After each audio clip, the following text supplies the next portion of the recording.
मान लो तुम एक ऐसा इंसान हो जिसने अपनी पूरी जिंदगी दूसरों को ऊपर उठाने में लगा दी। अपनी ताकत, अपनी अपॉर्चुनिटीज, सब कुछ उन लोगों को दे दिया जिन पे तुमने सबसे ज्यादा भरोसा किया।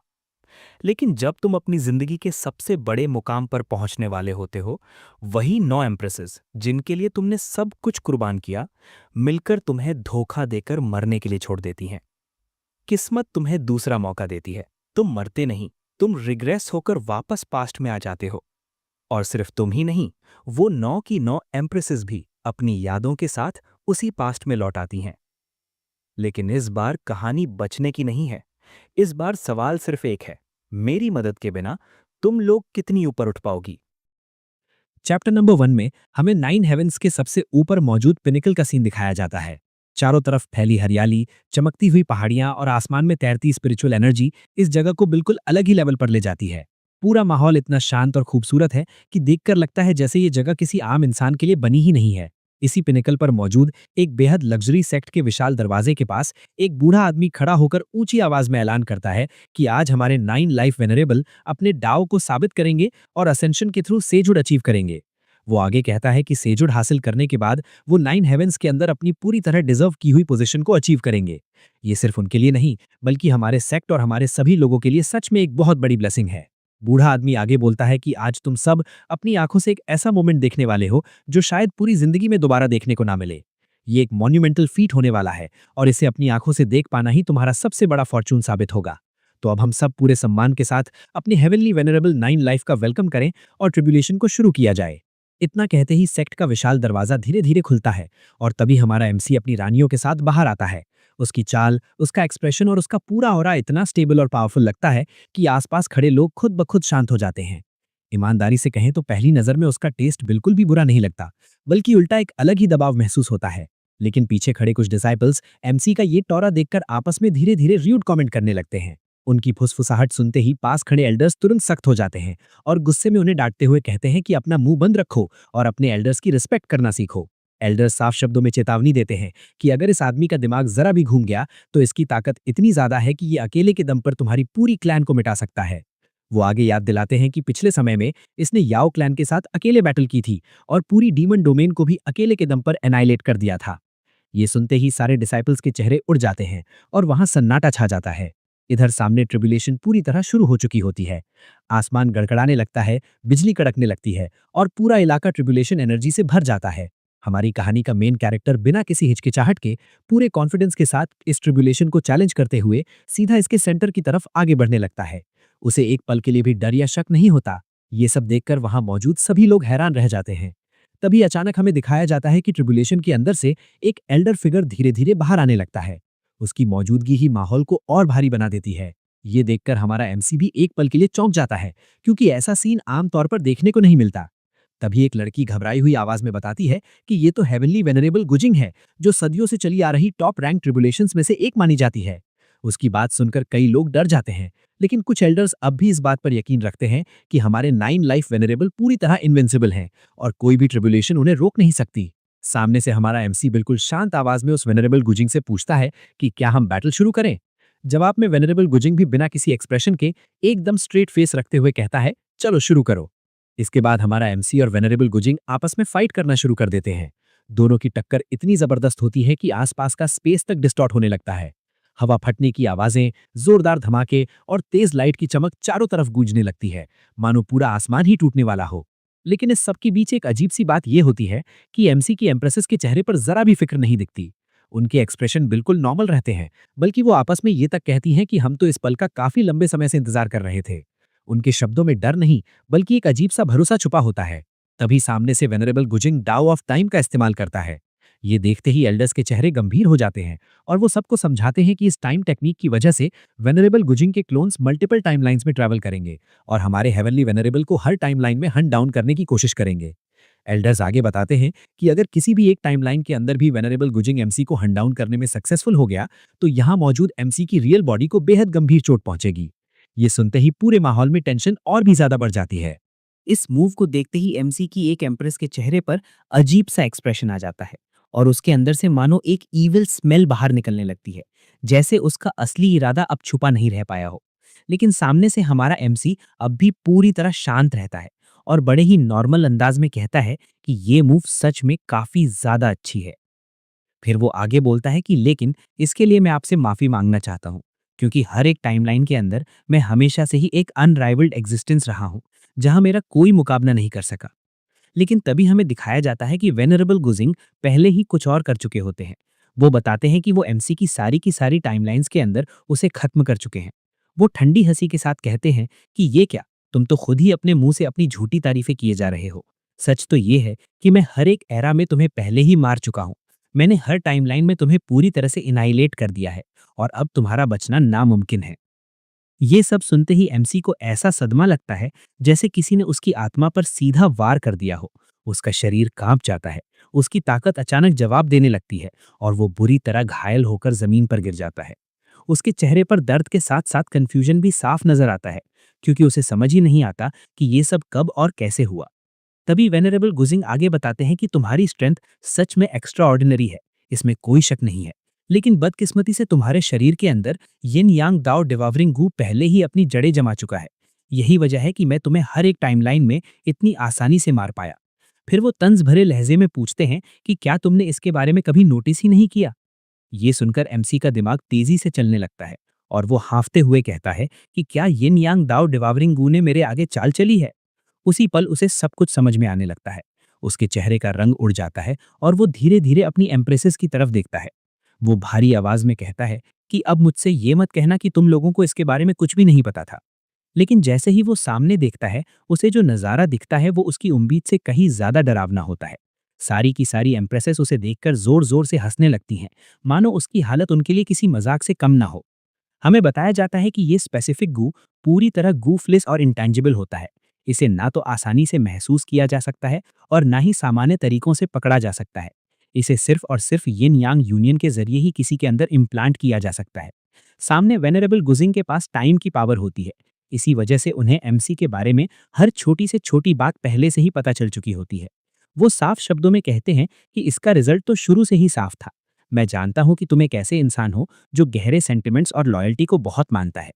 फिर वो ठंडे लहजे में आगे कहते हैं कि बस अफसोस की बात यह है कि जिन औरतों को तुमने अपनी पूरी जिंदगी दिल से प्यार किया, जिन पर तुमने आंख बंद करके भरोसा किया, उन्हीं लोगों ने आखिर में तुम्हारे खिलाफ सबसे बड़ी चाल चली। ये सुनते ही सामने से एक एम्प्रेस ठहाका लगाते हुए कहती है कि कौन से सेंटिमेंट्स और कैसी लॉयल्टी, हम तो बस इसकी पावर की वजह से टेरर में जी रहे थे। प्यार व्यार कुछ नहीं होता, हमें बस इससे छुटकारा चाहिए था।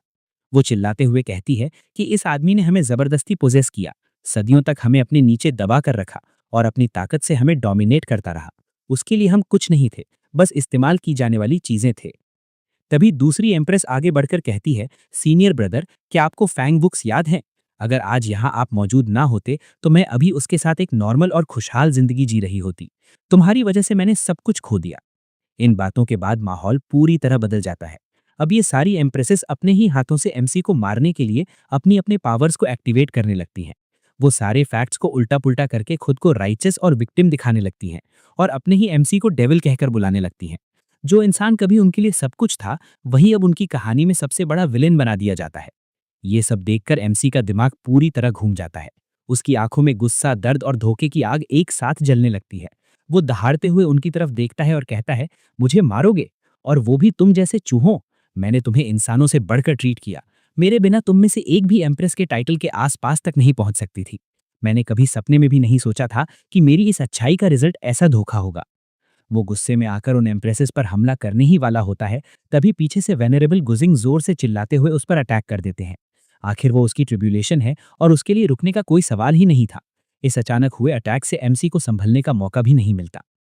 ये सब देखकर वहां मौजूद हर इंसान को जोर का सदमा लगता है। किसी ने भी नहीं सोचा था कि हालात इतने बेकाबू हो जाएंगे। लेकिन इसी बीच एमसी दर्द से कराहते हुए कहता है कि अब मेरी मौत पक्की है, तो मैं तुम सबको अपने साथ लेकर ही मरूंगा।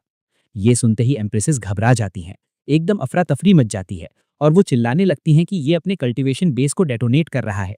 अगर ऐसा हुआ तो ये हम सबको साथ में ही ले मरेगा। जल्दी भागो यहाँ से।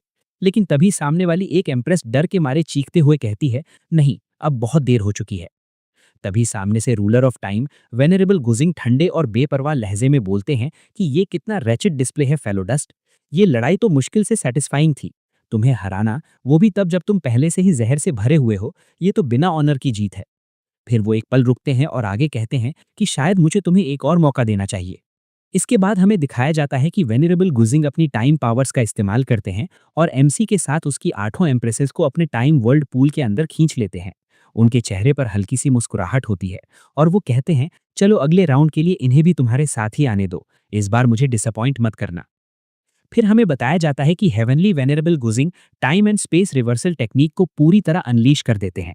इसी टेक्निक की वजह से हमारे एमसी लुई और उसकी 8 फीमेल एम्प्रेसेस की आत्माएं सीधे 50 साल पीछे यानी पास्ट में पहुंचा दी जाती हैं। अब सीन बदलता है और हमें पास्ट की दुनिया दिखाई जाती है। वहां पहुंचते ही हमारा एमसी लुई चारों तरफ देखकर काफी हैरान हो जाता है। सब कुछ जाना पहचाना होते हुए भी अलग लग रहा होता है। और ठीक उसके सामने खड़ी होती है उसकी पहली एम्प्रेस चूलिंग, जो फ्यूचर में 9 हेवन की सॉडोमैडिन बनने वाली थी, लेकिन इस समय सिर्फ एक मामूली सर्वेंट होती है। पास्ट में आने की वजह से चूलिंग का सिर बुरी तरह चकरा रहा होता है। जैसे ही उसकी नजर सामने खड़े एमसी पर पड़ती है, उसे जोर का सदमा लगता है। वो घबराकर चिल्लाती है, डेड डेविल मास्टर, वो मनी, ये कैसे हो सकता है? क्या मैं पास्ट में आ गई हूँ?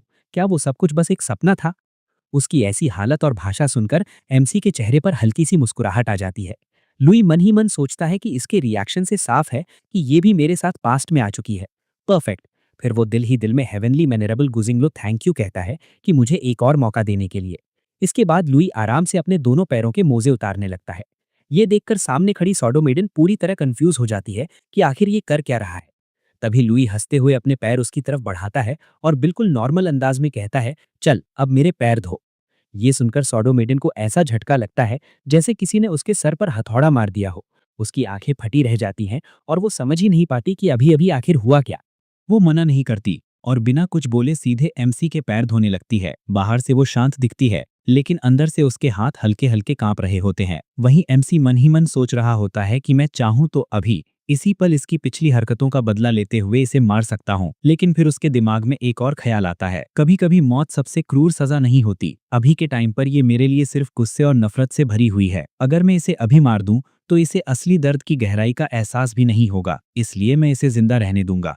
मैं ये सुनिश्चित करूंगा कि ये सरवाइव करे, सिर्फ इसलिए ताकि ये मेरे बिना जिंदगी की एब्सोल्यूट मिस्ट्री को खुद अपनी आंखों से एक्सपीरियंस करे। इतना सोचने के बाद एमसी हल्की सी ईविल स्मेल के साथ बोलता है कि इसमें से कुछ भी सपना नहीं था, हम सब सच में वापस समय में आ चुके हैं। ये सुनते ही सोड मेडन बुरी तरह से हैरान हो जाती है। उसकी आंखें फैल जाती हैं और वो शौक में चिल्ला उठती है, क्या हम सब? वो आगे कुछ बोलने ही वाली होती है कि एमसी बीच में ही उसकी बात काट देता है और ठंडे लहजे में कहता है, अब मुझसे ये मत कहना कि तुम्हें यकीन नहीं हो रहा, ये सब एकदम सही है। हेवनली वनरेबल गुजिंग की स्पेस टाइम टेक्निक हमें वापस पास्ट में ले आई है। उस दिन तुमने मुझसे जो जो शब्द कहे थे वो सब मुझे आज भी एकदम क्रिस्टल क्लियर याद है। इसके बाद भी सोड मेडन के चेहरे से घमंड कम नहीं होता। वो उल्टा जवाब देते हुए कहती है, तो अब क्या? वो मना नहीं करती और बिना कुछ बोले सीधे एमसी के पैर धोने लगती है। ये सुनते ही लुई के चेहरे पर फिर से वही ईविल स्मेल आ जाती है और वो एक शब्द में कहता है, इनफ। फिर वो आगे बोलता है, तुम्हें फ्रीडम चाहिए थी ना, तो आज से इसी पल से तुम आजाद हो। लुई खड़ा होता है और पास रखे एक ड्रॉअर को खोलता है। उसके अंदर से वो एक टोकन निकालता है और उसे सोड मेडन के सामने दिखाते हुए कहता है, इसे ध्यान से देखो, ये क्या है? सोड मेडन थोड़ी हिचकिचाहट के साथ जवाब देती है कि ये मेरा लाइफ टैबलेट है। अगले ही पल लुई बिना किसी एक्सप्रेशन के उसी लाइफ टैबलेट को वहीं जला देता है। आग की एक झलक के साथ टैबलेट राख बन जाती है। लुई ठंडे स्वर में कहता है, ये लो, मैंने कॉन्ट्रैक्ट टैबलेट को जला दिया है। अब से तुम पूरी तरह आजाद हो। जब चाहो तब अपने चूसॉड मैनर में वापस जा सकती हो।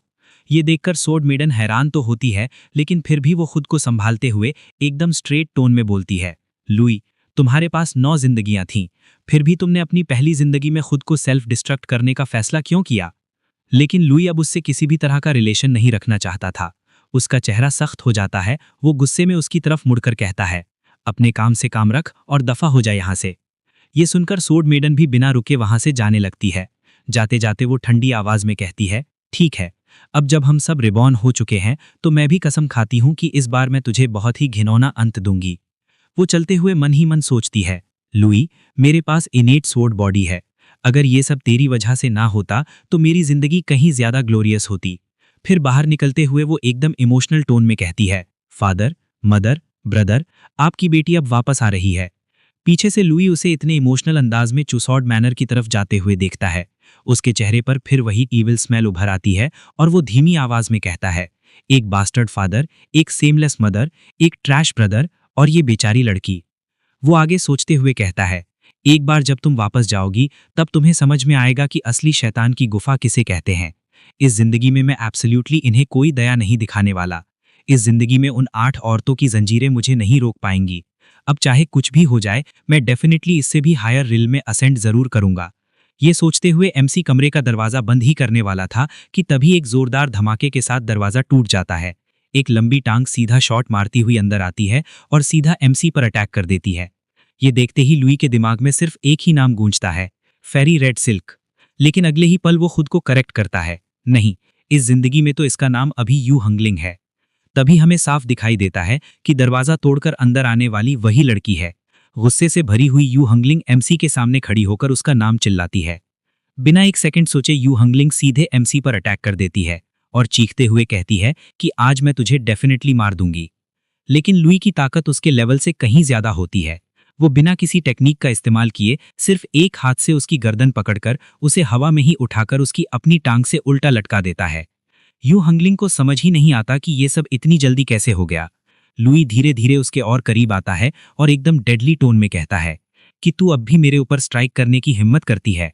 उसने उसे इस तरह लॉक किया होता है कि यू हंगलिंग हाथ पैर तक हिला नहीं पाती। घबराई हुई आवाज में वो हकलाते हुए कहती है, तू तू क्या कर रहा है? लेकिन लुई का इरादा उसके साथ ज्यादा कुछ करने का नहीं होता। उसे पहले से पता होता है कि इस लड़की का भाग्य भी आगे चलकर कुछ खास नहीं होने वाला। वो ठंडे लहजे में कहता है, आज तू खुद अपने हाथों से मेरा दरवाजा फिक्स करेगी और अगर तू ये नहीं कर पाई तो मैं सीधा तेरी गर्दन मरोड़कर तेरी जिंदगी यहीं खत्म कर दूंगा। हालांकि यू हंगलिंग पूरी तरह लॉक हो चुकी होती है, फिर भी कांपती हुई आवाज में बोलती है, मैं रिफ्यूज करती हूं। अगर ये सब तेरी वजह से ना होता तो अभी मैं फैंग वुक्स के साथ होती। ये सुनकर लुई हल्का सा हंसता है और कहता है, तो इस जिंदगी में भी अगर तुम उसे ढूंढने की उम्मीद लगाए बैठी हो तो तुम्हें अपना बेस्ट ट्राई देना होगा, है ना? ये सुनते ही यू हंगलिंग का चेहरा टाइट हो जाता है। डर उसके पूरे शरीर में फैल जाता है और वो कांपती हुई आवाज में कहती है, मैं फिक्स करूंगी, मैं दरवाजा ठीक कर दूंगी, प्लीज मुझे छोड़ दो। लेकिन लुई उसकी गर्दन पर अपनी पकड़ और भी कस देता है। उसी पल यू हंगलिंग के दिमाग में ख्याल आता है, डैम इट, पास्ट लाइफ में आने के बाद भी मैं इसका कोई मैच नहीं हूं। जैसे ही वो पूरी तरह हार मान लेती है, लुई उसे किसी कीड़े मकोड़े की तरह पकड़कर सीधा जमीन पर फेंक देता है। फिर सख्त आवाज में कहता है, अब काम पर लग जा और मेरे वापस आने तक अगर मुझे ये दरवाजा फिक्स नहीं मिला तो तू खत्म है। यू हंगलिंग जैसे तैसे खुद को संभाल कर खड़ी होती है। गुस्से और बेबसी में वो एमसी पर चिल्लाते हुए कहती है, लुई, कम से कम हमारी पास्ट लाइफ में हम दोनों डाओ कंपेनियंस थे, तुम मुझे इस तरह कैसे ट्रीट कर सकते हो? ये सुनकर लुई का चेहरा बिल्कुल भावहीन रहता है। वो बिना किसी इमोशन के एकदम ठंडी और डेडली टोन में जवाब देता है, वो सब पास्ट में था, इस जिंदगी में हम दोनों एक दूसरे के लिए कुछ भी नहीं है। ये सुनते ही यू हंगलिंग को भी जोर का झटका लगता है। उसके चेहरे पर गुस्सा, अपमान और बेबसी एक साथ साफ दिखने लगते हैं। उसके पास कहने के लिए कुछ नहीं बचता और सीन यहीं से चेंज हो जाता है। अब हमें एक बेहद खूबसूरत गार्डन एरिया दिखाया जाता है। चारों तरफ रंग बिरंगे फूल, शांत माहौल और हल्की स्पिरिचुअल एनर्जी फैली हुई होती है। इसी गार्डन में लुई चलते हुए आ जाता है। यहाँ एक बेहद एंजेलिक और खूबसूरत औरत गार्डन की देखभाल कर रही होती है। यह और कोई नहीं बल्कि बाई कुओलांग होती है। जैसे ही लुई इस जगह पर कदम रखता है, बाई कुओलांग उसे तुरंत सेंस कर लेती है। वो सामने देखती है और लुई भी बिना देर किए उसे अपना मास्टर कहते हुए आदर के साथ ग्रीट करता है। लेकिन लुई को सामने देखकर बाई कुओलांग का एक्सप्रेशन अचानक बदल जाता है। वो हैरानी के साथ सीधा सवाल दाग देती है कि तुम्हारे पास अब सिर्फ एक ही जिंदगी क्यों बची है? अपने मास्टर के ऐसे सीधे सवाल से लुई थोड़ी देर के लिए हिचकिचा जाता है। वो हल्का सा सिर खुजाते हुए कहता है कि आपके इस डिसाइपल के स्किल में थोड़ी कमी रह गई थी। एक कल्टीवेशन सेशन के दौरान अपने ब्रेक थ्रू को फोर्स करने के लिए मैंने अपनी 9 जिंदगियों को एक ही लाइफ में मर्ज कर दिया। इसी वजह से अब मेरे पास सिर्फ एक ही जिंदगी बची है।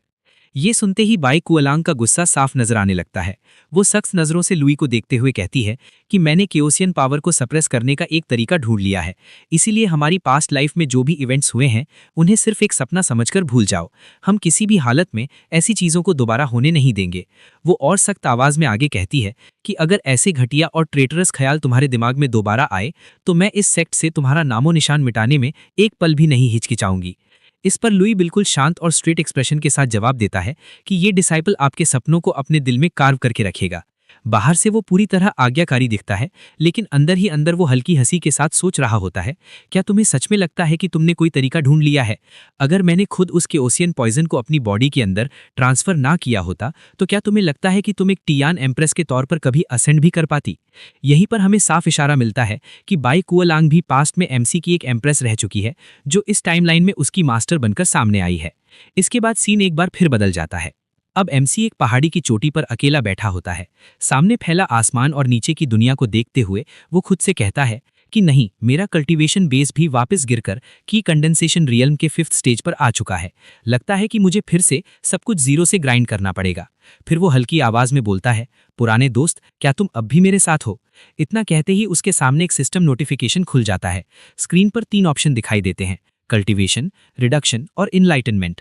उसी पल एक रोबोटिक आवाज गूंजती है, मैं यही हूं होस्ट, आपको क्या चाहिए? ये आवाज सुनते ही लुई को एक अजीब सा सुकून महसूस होता है। वो हल्की मुस्कान के साथ कहता है, थैंक गुडनेस, तुम भी मेरे साथ ही चिपक के आ गए। लेकिन रुक, क्या अब तुम्हें चलने के लिए एनर्जी की जरूरत नहीं पड़ती? तभी एक और हल्की सी डिंग साउंड के साथ आवाज आती है, अब मैं खुद हेवनली डाओ बन चुका हूं, तो मुझे एनर्जी की जरूरत ही क्या है?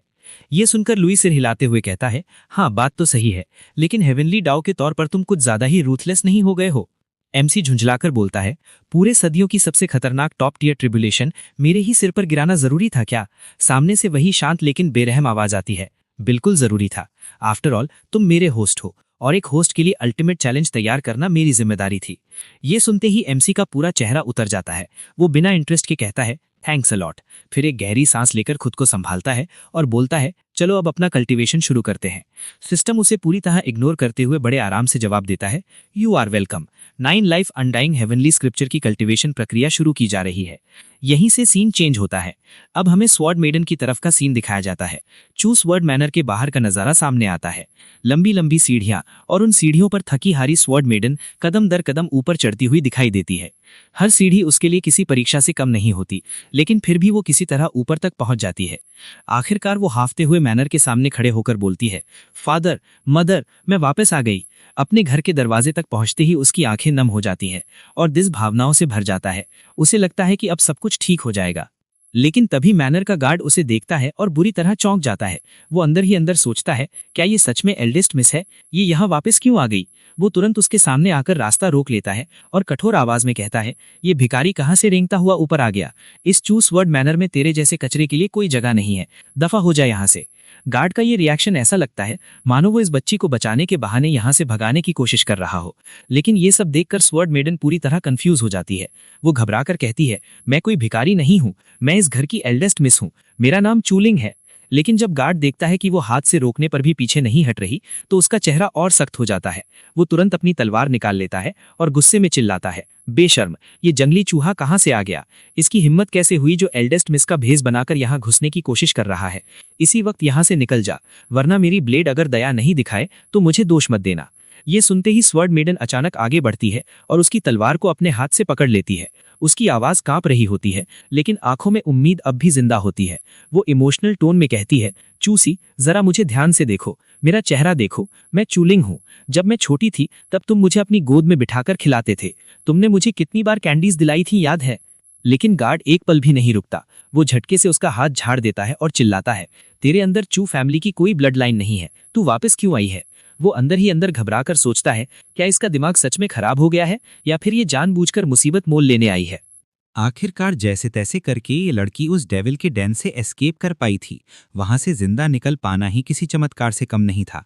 लेकिन अब यहाँ वापस आकर क्या ये खुद को अपनी ही कब्र में फेंकने आई है? सामने स्वॉर्ड मेडन अब भी जोर जोर से चिल्लाती जा रही थी।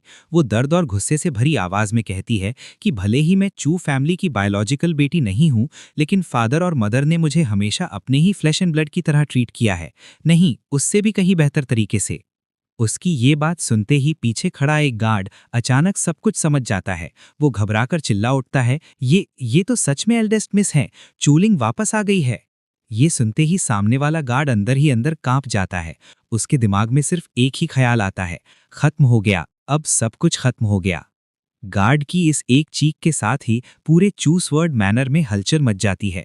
तभी स्वर्ड मैनर का लॉर्ड, जो इस परिवार का फादर भी है, अपनी बेटी की झूठी चिंता दिखाते हुए तेजी से बाहर आ जाता है। उसके पीछे पीछे उसकी पत्नी भी चली आती है। जैसे ही वो दोनों सामने आते हैं, वो लड़की बिना एक पल गंवाए दौड़कर अपने फादर के गले लग जाती है और रोते हुए चिल्लाती है, फादर, मैं वापस आ गई हूँ। अपने फादर को गले लगाते ही उसका सारा दर्द बाहर आ जाता है और वो जोर जोर से रोने लगती है। उसकी मदर भी तुरंत झूठी फिक्र जताते हुए उसके आंसू पोंछने लगती है और पूछती है कि तू इतने समय से कहाँ थी, हमारे पास क्यों नहीं आई। इस पर चूलिंग कांपती हुई आवाज में बताती है कि मुझे ग्रेट डाओ सेक्ट ने हॉस्टेज बना लिया था। उन लोगों ने मुझे आप लोगों से कांटेक्ट करने तक नहीं दिया, लेकिन मैं चुपके से वहां से भाग आई। अब मैं वादा करती हूँ कि फादर और मदर को कभी छोड़कर नहीं जाऊंगी। इसी दौरान पीछे से एक आदमी आता है। जैसे ही उसकी नज़र स्वर्ड मेडन पर पड़ती है, उसके पैर वहीं लड़खड़ा जाते हैं। पास खड़ा गार्ड उसे संभाल लेता है, लेकिन वो आदमी वहीं फूट फूट कर रोने लगता है और मन ही मन सोचता है, थैंक गुडनेस, मेरी एस्केप गोट वापस आ गई, अब मैं डेफिनेटली बच जाऊंगा। यही हमें बताया जाता है कि ये आदमी चू सेफाई है, चूलिंग का एल्डर ब्रदर, यानी स्वर्ड मेडन का बड़ा भाई। इसके बाद सीन चेंज होता है। चैप्टर नंबर 2 में कहानी फिर से लुई की तरफ शिफ्ट हो जाती है। लुई पूरी कंसंट्रेशन के साथ अपनी कल्टीवेशन में डूबा हुआ होता है। हमें बताया जाता है कि ये फर्स्ट हेवन है जहां ग्रेट डाओ लोकेटेड है। ये सबसे कमजोर दुनिया मानी जाती है, जिसके अंदर वर्ल्ड के कल्टीवेशन रेल्व्स को कई लेयर्स में डिवाइड किया गया है। यहाँ फ्री नेटल, पोस्ट नेटल, ची gathering, origin core, shattering, infant void, refining और डाओ इंटीग्रेशन जैसे स्टेज मौजूद हैं। अपनी पिछली जिंदगी के एक्सपीरियंस के साथ लुई लगातार 15 दिनों तक कल्टीवेशन करता है। इस दौरान वो कियाई रिफाइनिंग के 5th स्टेज से सीधे 9th लेयर तक पहुंच जाता है। इसके बाद वो बिना रुके अपनी ओरिजिन कोर फॉर्मेशन शुरू कर देता है। लेकिन तभी अचानक उसे कुछ अजीब सा महसूस होने लगता है। उसके सीने में भारीपन आता है, सांस अटकने लगती है और अगले ही पल वो खून की उल्टी कर देता है। उसे जोर जोर से खांसी आने लगती है। लुई खुद से बुदबुदाता है, ये क्या हो रहा है? मेरी बॉडी की सिर्फ आधी की आई एनर्जी ही कोर फॉर्मेशन में मदद कर रही है, बाकी आधी तो जैसे पत्थर की तरह सख्त हो चुकी है। काफी देर तक खुद को चेक करने और एनालाइज करने के बाद सिस्टम आखिरकार जवाब देता है। सिस्टम की आवाज गूंजती है कि डिटेक्ट किया गया है, तुम्हारी बॉडी के अंदर सेलेस्टियल रिजिडिटी पॉइजन मौजूद है। ये सुनते ही लुई बुदबुदाता है, सेलेस्टियल रिजिडिटी पॉइजन? उसकी हालत अब भी बेहद खराब होती है। वो बार बार खांसता रहता है, सीना जल रहा होता है, सांस तक ठीक से नहीं आ रही होती। फिर भी उसके दिमाग में गुस्सा साफ झलकता है। वो दांत भींचकर कहता है, ये जरूर उन्हीं घटिया औरतों का काम होगा।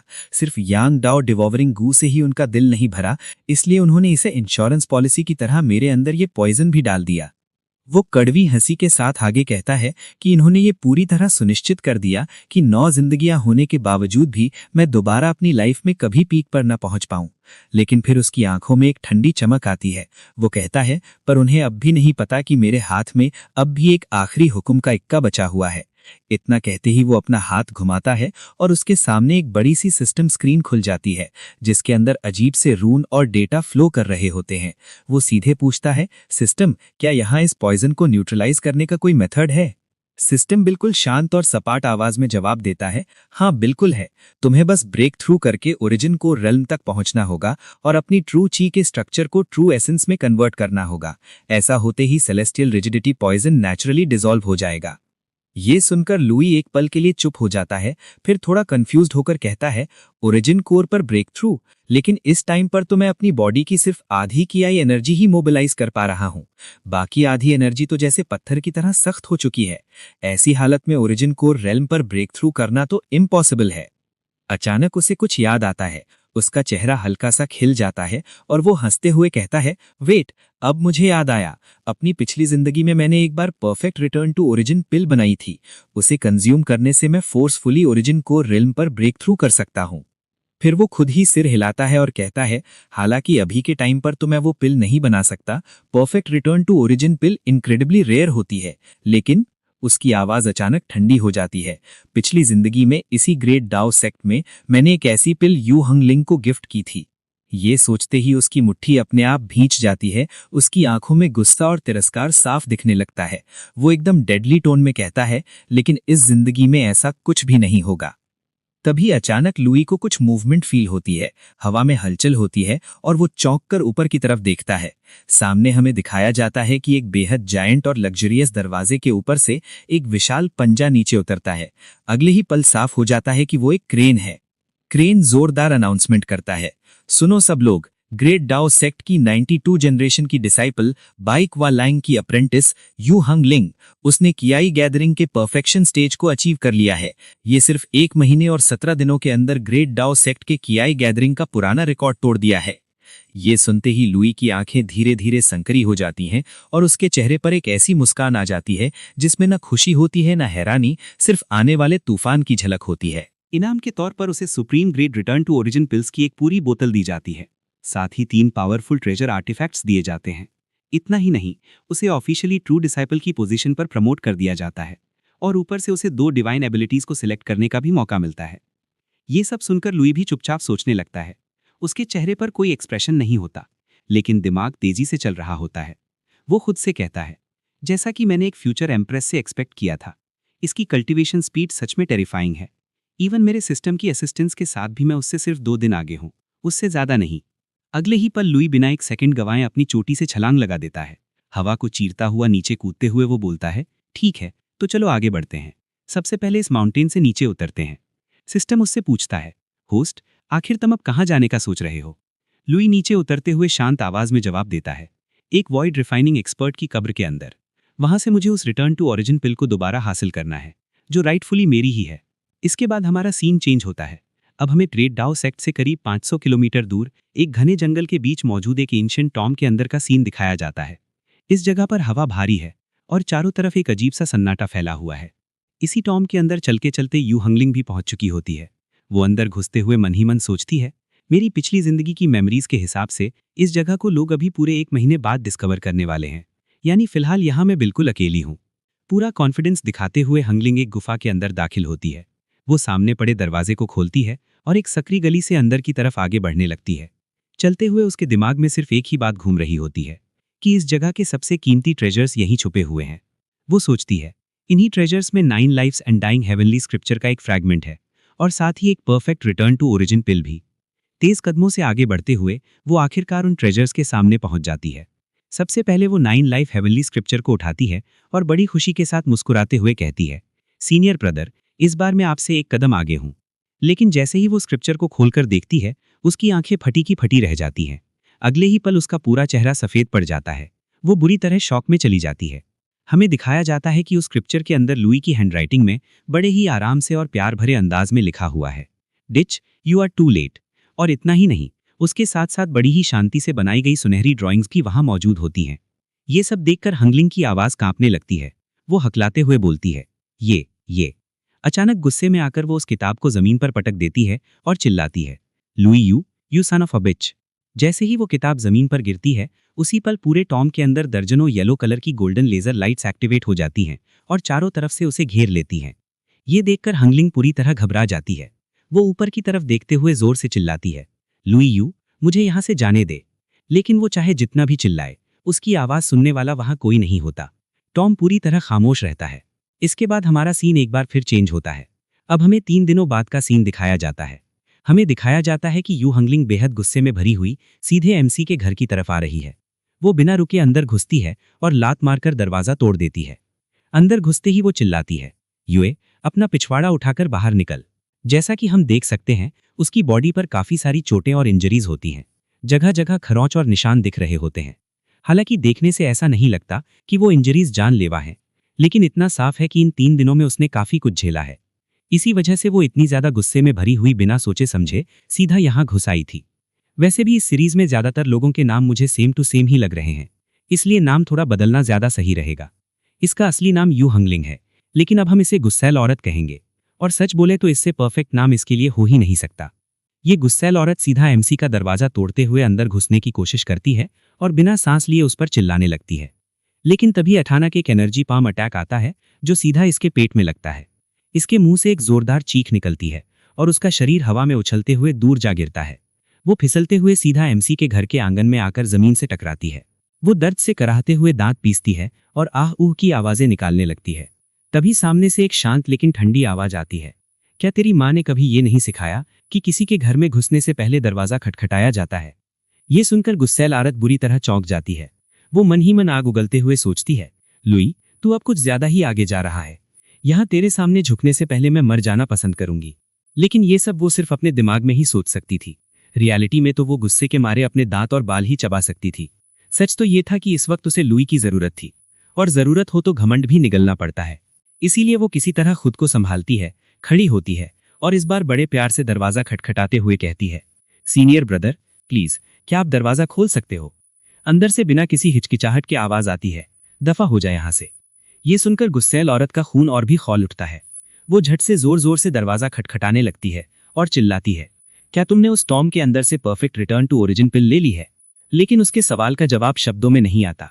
दरवाजा अपने आप खुलता है और उसी पल कई सारे एनर्जी अटैक्स सीधे बाहर निकलते हैं, जो एक के बाद एक उसी पर आकर लगते हैं। डायरेक्ट हिट की वजह से उसका शरीर फिर से दूर उड़ जाता है। हालांकि इस बार वो किसी तरह अपना बैलेंस संभाल लेती है।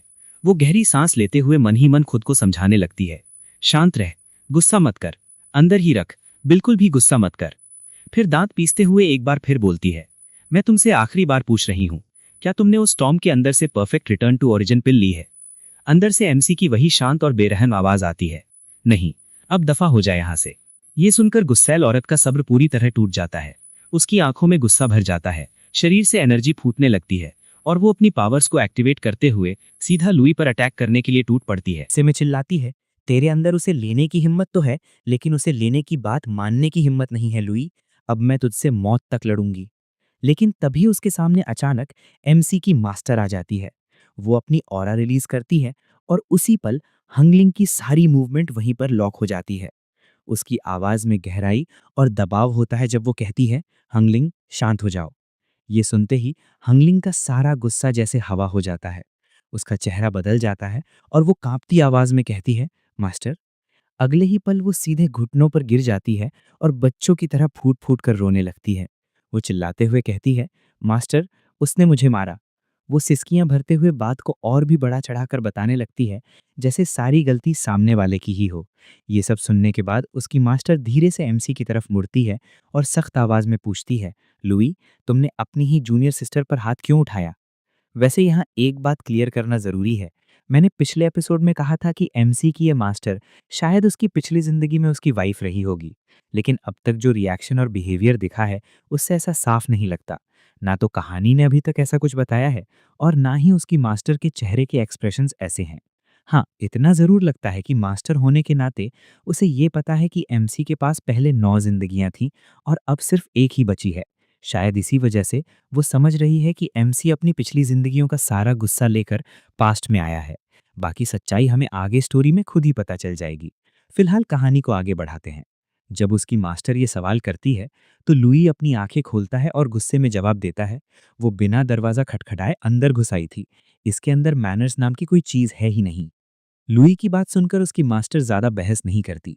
वो आराम से हंगलिंग की तरफ जाती है, उसे सहारा देकर उठाती है और शांत आवाज में कहती है, लेकिन फिर भी आफ्टर ऑल ये तुम्हारी जूनियर सिस्टर है, चलो इस बात को यहीं भूल जाओ।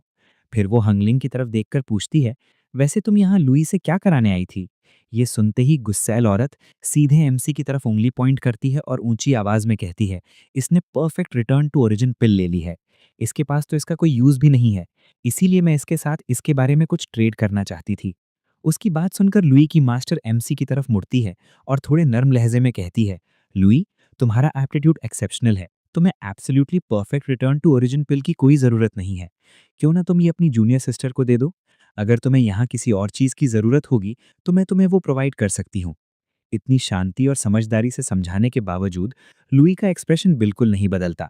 वो अब भी उसी एटीट्यूड में बैठा रहता है और ठंडी आवाज में जवाब देता है, माफ करना, लेकिन मुझे भी इस perfect return to origin pill की जरूरत है। ये सुनते ही हंगलिंग फिर भड़क जाती है। वो एमसी की तरफ उंगली करते हुए चिल्लाती है, क्या बकवास कर रहे हो लुई? क्या तुम्हें सच में लगता है कि तुम्हारी इस परफेक्ट पिल के बिना मैं अपनी ओरिजिन कोर कंडेंस नहीं कर सकती? उसकी लगातार चीख चिल्लाहट की वजह से लुई का भी कंसंट्रेशन टूट जाता है। वो धीरे से नीचे उतरता है, अपनी आस्तीन के अंदर हाथ डालता है और अपने हाथ में वही रिटर्न टू ओरिजिन पिल निकाल लेता है। फिर वो एक गहरी सांस छोड़ता है। ये देखते ही उसकी मास्टर का चेहरा खिल उठता है। वो खुश होकर कहती है, there we go, that's a good boy. वो अभी एमसी की तारीफ करना ही शुरू करती है और उसी पल माहौल एक बार फिर बदलने वाला होता है। तभी एमसी अचानक हल्की सी मुस्कान देता है। ही की आवाज करते हुए वो एक झटके में वो पिल सीधे अपने मुंह में डाल लेता है और अपनी मास्टर के सामने ही उसे चबाते हुए निगल जाता है। ये देखते ही उसकी मास्टर बुरी तरह चौंक जाती है। उसकी आंखें फैल जाती हैं और वो सख्त आवाज में कहती है, लुई, तुमने ऐसा क्यों किया? तुम्हारी मास्टर इससे काफी ज्यादा डिसअपॉइंट हो गई है।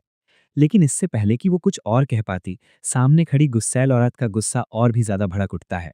वो दांत पीसते हुए पीछे मुड़ जाती है और चिल्लाती चली जाती है, लुई, तू बस देख, मैं कैसे अपनी सीक्रेट कोर को कंडेंस करूंगी और तुझसे इस बेइज्जती का पूरा बदला लूंगी।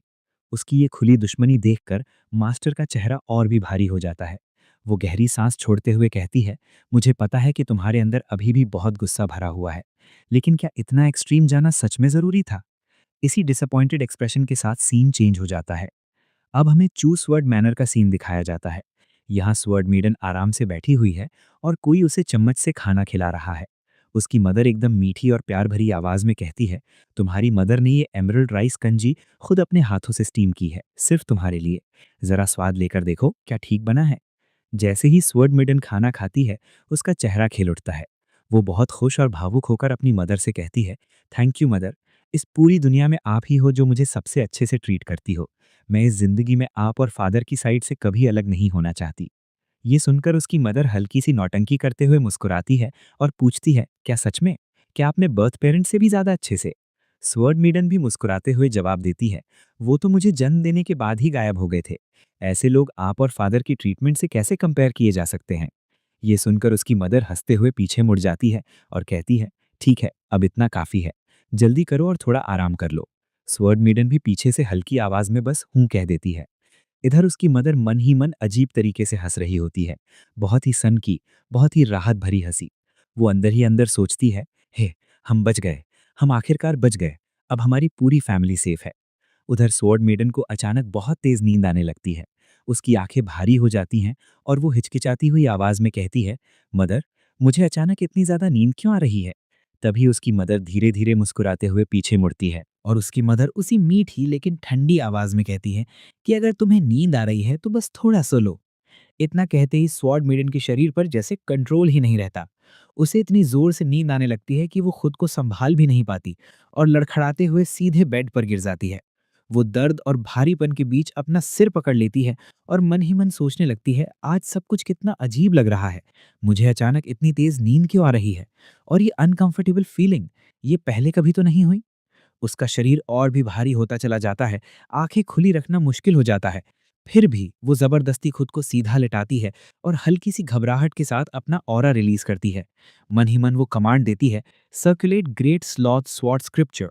बताओ मेरे शरीर के साथ आखिर गड़बड़ क्या हो रही है? लेकिन जैसे ही उसे रिजल्ट दिखता है, उसका दिल एक झटके में बैठ जाता है। वो अंदर ही अंदर पूरी तरह शॉक हो जाती है।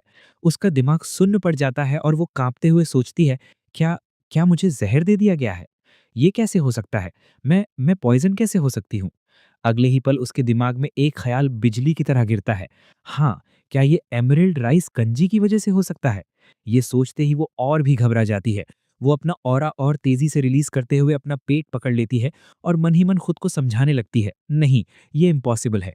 मदर ने तो वो कंजी अपने ही हाथों से बनाई थी, वो मुझे नुकसान क्यों पहुंचाएंगी? उसी पल उसके रूम का दरवाजा खटखटाया जाता है। बाहर से आवाज आती है, क्या तुम अभी तक सो गई हो? ये सुनकर स्वॉर्ड मेडन और भी ज्यादा हैरान हो जाती है। उसका दिमाग पूरी तरह कंफ्यूज हो चुका होता है। उसे समझ नहीं आता कि क्या करे।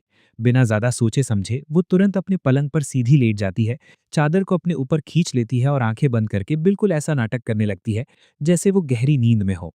अगले ही पल उसके कमरे का दरवाजा धीरे से खुलता है। उसकी मदर 3 और लोगों के साथ अंदर आती है। इस बार उसकी आवाज में जरा भी मिठास नहीं होती, बल्कि वो एक ठंडी, डरावनी और काफी भारी आवाज में कहती है, लो, काम हो गया। पॉइजन ने अपना असर दिखाना शुरू कर दिया है, अब हम भी अपना काम शुरू कर सकते हैं। ये कहते हुए वो बेड की तरफ देखती है। पीछे खड़े उन 3 लोगों में से एक आगे आता है। हमें दिखाया जाता है कि वो कोई और नहीं बल्कि स्वॉर्ड मेडन का अपना भाई है। वो अपनी माँ की तरफ देखकर मुस्कुराता है और आराम से कहता है, मदर, जितना लोग आपके बारे में कहते हैं, आप सच में उतनी ही इंप्रेसिव हो। The older the ginger the spicier the spice. यानी अदरक जितनी पुरानी होती है उतनी ही ज्यादा तेज और खतरनाक हो जाती है। अब माँ और बेटा दोनों एक साथ एकदम डेडली नजरों से स्वॉर्ड मेडन की तरफ घूरने लगते हैं। कमरे का माहौल अचानक भारी हो जाता है। मदर ठंडे लहजे में कहती है, आ जाओ, इसे यहाँ से उठा लो और हमारे ओल्ड एंसेस्टर के पास डिलीवर कर दो। ये सुनते ही उसका बेटा भी डरावने तरीके से हंसने लगता है। उसकी हंसी कमरे में गूंजती है। लेकिन इन्हें जरा भी अंदाजा नहीं होता कि स्वॉर्ड मेडन की चेतना पूरी तरह खत्म नहीं हुई है। वो सब कुछ साफ साफ सुन रही होती है। हर एक शब्द उसके दिल में तीर की तरह चुभ रहा होता है। अपनी ही माँ और अपने ही भाई के मुंह से ये डरावनी बातें सुनकर उसका दिल जैसे पूरी तरह टूट जाता है। उसे ऐसा सदमा लगता है जिसे शब्दों में बयान करना मुश्किल है। उसकी आंखों से आंसू चुपचाप बहते रहते हैं। वो अंदर ही अंदर रो रही होती है, चीख रही होती है, लेकिन उसका शरीर उसे धोखा दे चुका होता है। उस पल उसे एहसास हो जाता है कि जिस घर को वो सबसे सुरक्षित समझती थी, वही अब उसके लिए सबसे खतरनाक जगह बन चुका है। लेकिन बदकिस्मती से इसी भारी और डरावने मोमेंट के साथ ये चैप्टर यहीं पर खत्म हो जाता है। सीन वहीं कट हो जाता है और पीछे सिर्फ सवाल, गुस्सा और सस्पेंस छूट जाता है। तो अगर तुम्हें ये वीडियो पसंद आया हो तो जाने से पहले इसे एक लाइक ज़रूर कर देना। जितना ज़्यादा हो सके उतना ज़्यादा इस वीडियो को हाइप करना, ताकि ये सीरीज़ और लोगों तक पहुंचे। कमेंट सेक्शन में ज़रूर बताना कि तुम्हें ये चैप्टर कैसा लगा, कौन सा सीन सबसे ज़्यादा हिला गया और आगे तुम क्या एक्सपेक्ट कर रहे हो। अपना अपना ओपिनियन शेयर करते रहना, मैं सारे कमेंट पढ़ता हूँ।